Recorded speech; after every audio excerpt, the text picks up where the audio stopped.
আসসালামু আলাইকুম সুপ্রিয় শিক্ষার্থীবৃন্দ। আজকে আমি তোমাদের মাঝে দিনাজপুর বোর্ড 2024 সালে তরঙ্গ শব্দ চ্যাপ্টার থেকে যে প্রশ্নটা এসেছিল এই প্রশ্নের সমাধান দিব। তো চলো কথা না বাড়িয়ে প্রশ্নটা একটু পড়ে নেওয়া যাক। প্রশ্নে কি বলা আছে যে সুরশলাকা থেকে সৃষ্ট শব্দের এক্স ও ওয়াই মাধ্যমে শব্দের তরঙ্গ দৈর্ঘ্য যথাক্রমে 0.634 মিটার ও 2.871 মিটার এবং কম্পাঙ্ক দেয়া আছে 520 হার্টজ। বলছে তরঙ্গের পর্যায়কাল কত এবং এক্স ও ওয়াই কোন ধরনের মাধ্যম গাণিতিকভাবে ব্যাখ্যা করতে হবে।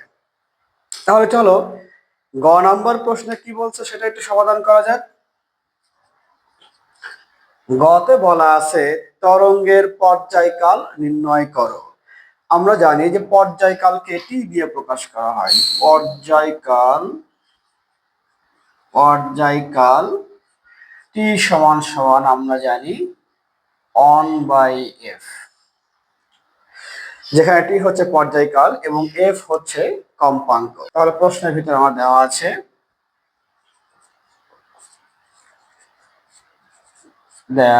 কম্পাঙ্ককে যেটা আমরা এফ দিয়ে প্রকাশ করি, এফ এর মান দেয়া আছে 520 হার্টজ। তাহলে খুব ইজিলি আমরা কিন্তু পর্যায়কালের মানটা বের করতে পারবো 1/520। এবার 1কে যদি 520 দ্বারা ভাগ করে ফেলি তাহলে আমার ফলাফলটা কত আসে? 520 ভাগ 1/520।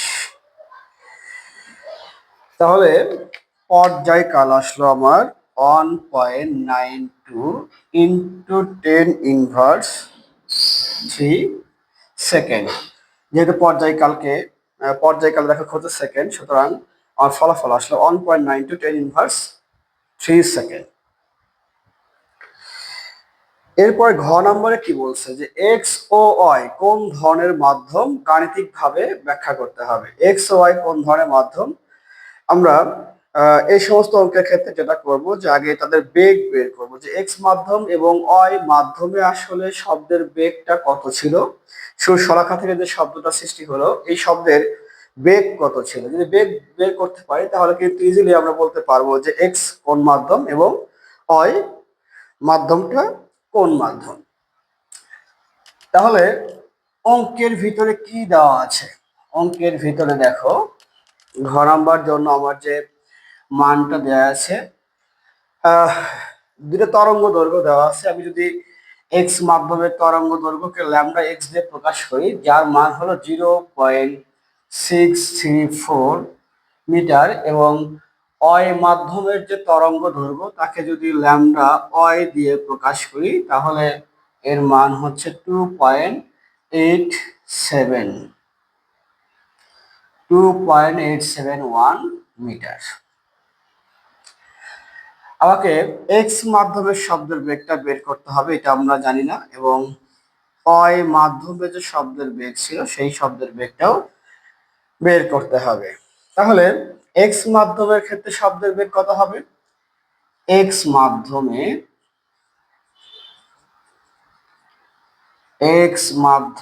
শব্দের বেগ আমরা জানি যে V equal to F lambda.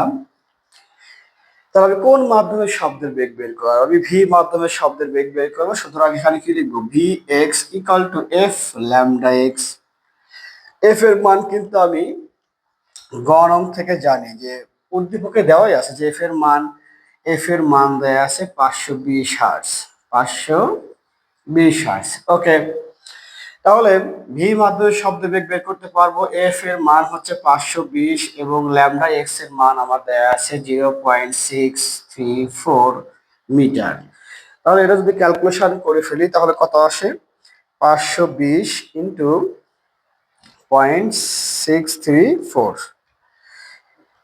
এটা আসে আমার হলো 329.68 মিটার পার সেকেন্ড। দেখো তো শিক্ষার্থীরা, 329.68 মিটার পার সেকেন্ড কথার অর্থই হলো বায়ু মাধ্যমে শব্দের বেগ আমার জানা আছে 330 মিটার পার সেকেন্ড। তাহলে খুব ইজিলি কিন্তু আমি বলতে পারি যে বায়ু মাধ্যমে শব্দের বেগ যেহেতু এক্স মাধ্যমে শব্দের বেগ যেহেতু 329.68 মিটার পার সেকেন্ড, তাহলে কিন্তু খুব ইজিলি বলতে পারি যে এক্স মাধ্যমটা ছিল কি আমার বায়ু মাধ্যম। তাহলে বলতে পারি যে অতএব এক্স মাধ্যম হলো বায়ু মাধ্যম। বায়ু মাধ্যম। তাহলে অয় মাধ্যমে শব্দের বেগ কত হবে? অয় মাধ্যমের ক্ষেত্রে আমরা কি বের করতে পারি যে অয় মাধ্যমে শব্দের বেগ, অয় মাধ্যমে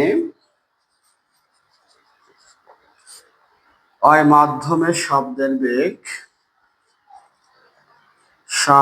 বেগ যেমন শব্দের বেগকে আমরা ভি দিয়ে প্রকাশ করি, V equal to F lambda আমরা জানাই আছে। যেহেতু অয় মাধ্যমে শব্দের বেগ বের করব, সুতরাং এখানে হবে কি ভি অয় এফ ল্যামডা অয়। তাহলে এফ এর মান কত? এফ এর মান আমরা জানি 520, আর ল্যামডা ওয়াই এর মান আমরা জানি হচ্ছে 2.87 এবং 1। এইবার যদি আমি 520-এর সাথে গুণ করে ফেলি যে 520 ইন্টু 2.871, তাহলে এখানে শব্দের বেগ আসে 1492.92 মিটার পার সেকেন্ড। তাহলে এই বেগটা কার বেগের কাছাকাছি? আমরা জানি যে পানি মাধ্যমের শব্দের বেগ হলো 1493। তাহলে আমরা বলতে পারি যে অয় মাধ্যমে শব্দের বেগ, অতএব অয় মাধ্যমটি হলো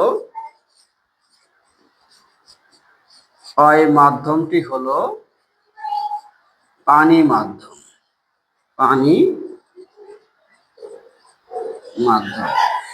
আশা করি তোমরা অঙ্কটা খুব সুন্দর করে বুঝতে পেরেছো। এই ধরনের ভিডিও যদি আরো পেতে চাও তাহলে আমাদের পেজটা এবং ইউটিউব চ্যানেলটা অবশ্যই সাবস্ক্রাইব করাবে। আজকে পর্যন্তই। ভালো থাকবে, সুস্থ থাকবে। আল্লাহ হাফেজ।